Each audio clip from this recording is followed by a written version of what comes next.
Aba nibo bageni rero bivugwa ko ngo baraye ku kagari ngo ni nyuma y'uko bakoze ubukwe hanyuma bataha bakabura aho barara umusore akabaraza mu kabari k'urwagwa umugeni rero agahita yaka divorce uwo munsi bakoze ubukwe cyangwa se basezeranye imbere y'amategeko. Ndagira ngo rero munyemerere noneho mbaramburire ino nkuru mbabwire ese ubundi byatangiye bite, abangaba bamenyanye gute, ese kubera iki byageze aho barara mu kagari, ubundi byari bitewe n'iki, kandi bivugwa ko ngo umusore yari yabajyanye mu kabari. Ndagira ngo dufate iminota mike cyane mbabwire byinshi bifite aho bihuriye n'iyi nkuru yakomeje kugenda izenguruka ku mbuga nkoranyambaga. Ni inkuru mu by'ukuri isa nk'isekeje ariko nanone inababaje, dore ko abantu bari gukomeza kugenda bayitangaho ibitekerezo bigiye bitandukanye.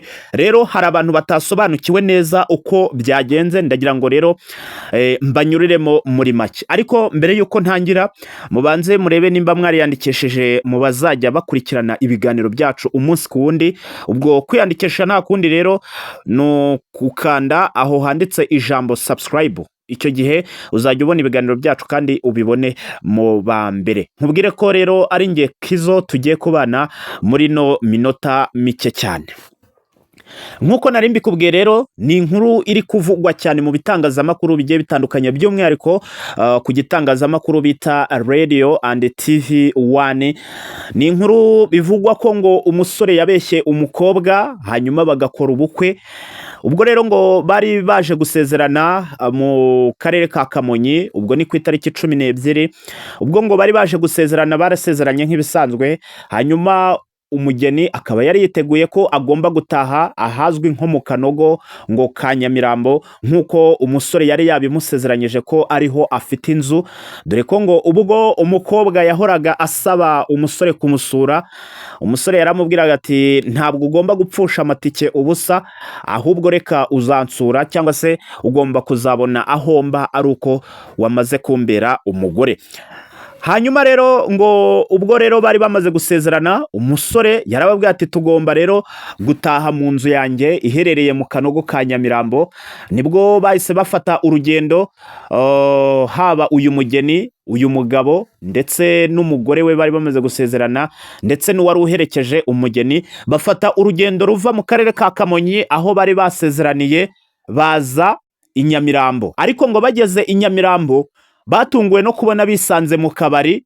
Ako kabari rero kakaba ngo kari gucururizwamo inzagwa, inyama z'ingurube zizwi nk'igishabiro, ndetse hari n'abasinzi ngo bamwe bo mu tubari nyine duciriritse, cyangwa se ku buryo ngo inzoga ya menshi yari iri muri ako kabari ni inzoga yaguraga amafaranga 500 izwi ku izina ngo ry'akayuki. Aba bageni ndetse n'abari babaherekeje bari bikoreye inzoga ziri mu majerekani cyangwa se izizwi nk'urwagwa, bakaba bari bikoreye amajerekani 3 ndetse n'ibindi birongoranwa. Uyu mugabo rero ngo yaraje abashyira muri ako kabari, ababwira ko ngo ariho bagomba kwiyakira, ariko bareba abantu bari aho ngaho bakabona ni mu kabari ndetse gaciriritse yabazanyemo. Aho ngaho akaba ariho batangiye gukemanga uyu musore ko yaba ari umutubuzi cyangwa se yaba agiye kubatuburira. Mu by'ukuri ubwo uyu musore ndetse n'uyu mukobwa bakundanaga, uyu mukobwa ngo uyu musore yamubeshyaga ko ngo atekera abageni, ariko nyuma aza kongera kumubwira ko ngo atekera abisilamu, ngo ari nayo mpamvu yaje gutura i Nyamirambo kubera ko ngo habarizwa abisilamu benshi. Umukobwa rero ngo akajya amusaba, ese wazaretse nkagusura nkareba aho utuye, ubu nzaza kuba umugore wawe ntazi aho utuye. Umugabo rero nibwo yamubwiraga ngo waba uri gupfusha amatike ubusa, kandi urabona kumbera umugore cyangwa se gusezerana biregereje, ubukwe buregereje, ibyiza reka uzazire rimwe, kandi ikindi ngewe mba ndi mu kazi kenshi, mba mfite amakwe menshi ntekera ndetse n'abayisilamu benshi ntekera. Umukobwa rero yakomeje kwizera ibyo umugabo amubwira, ndetse biza no kugeraho umugabo amubeshya ko yagize ikibazo gisaba amafaranga. Nibwo uyu mugore cyangwa se uyu mukobwa yahise agurisha amatungo yari afite, harimo inkwavu, ihene ndetse n'inkoko n'ibibwana by'ingurube, arangije amwohereza amafaranga ngo kugira ngo umugabo akemure ikibazo yari ahuye nacyo, bityo ngo bitazica gahunda y'ubukwe bwabo.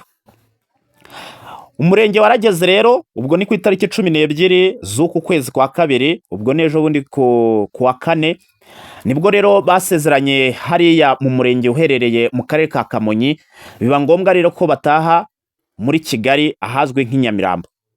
Ubwo rero ngo bari bari muri ako kabari, abasinzi batangiye kubasindiraho. Mu kubasindiraho rero batangira kwegera bya bijerekani by'urwagwa bari bikoreye, ariko umugabo akaba we yari yabasize aho ngaho, ababwiye ngo araje, baba bagumye aho ngaho ngo araje. Umugabo mu kugaruka yinjiranye n'abandi basore bagombaga gutwara ibyo birongoranwa.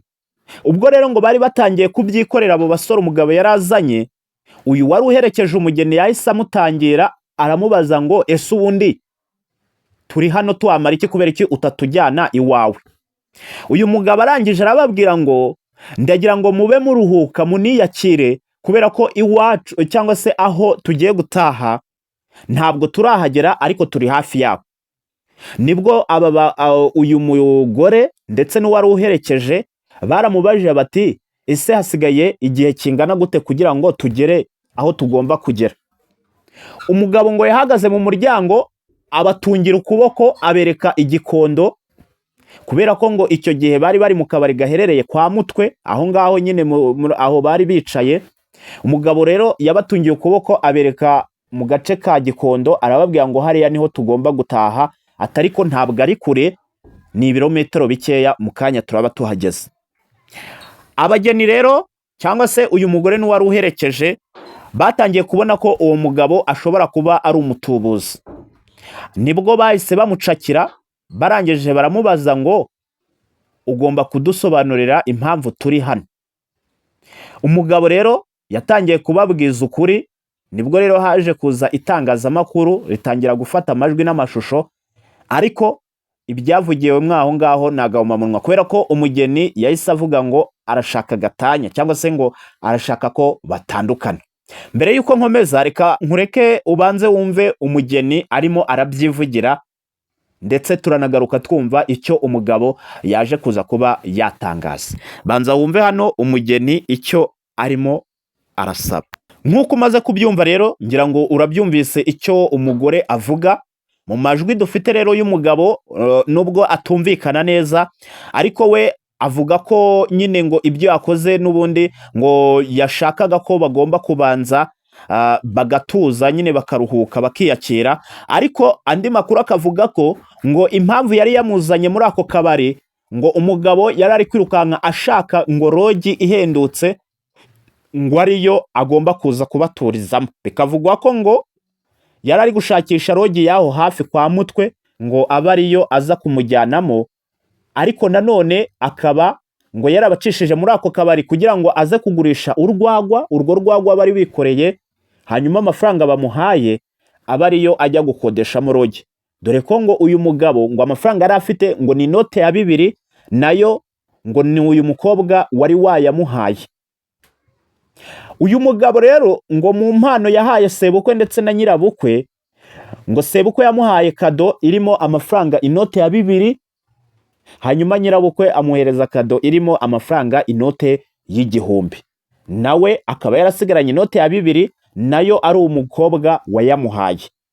Bikavugwa ko ngo yari ari gukodesha iyo rogi, n'ubundi iyo ngo ayibona yagombaga gutanga izo nzoga bari bikoreye muri ako kabari bari bicayemo, hanyuma amafaranga bamuhaye akaba ariyo ajya gukodeshamo rogi yagombaga gutahanamo uyu mukobwa, hanyuma yamara kumurongora akamutaho ngaho akigendera. Nibwo rero inzego z'umutekano zahise zihagera, hanyuma babonye bwije rero umugeni asaba ko babacumbikira. Nibwo rero bahise bajyanwa mu kagari cyangwa se muri biro y'akagari, abariho barara.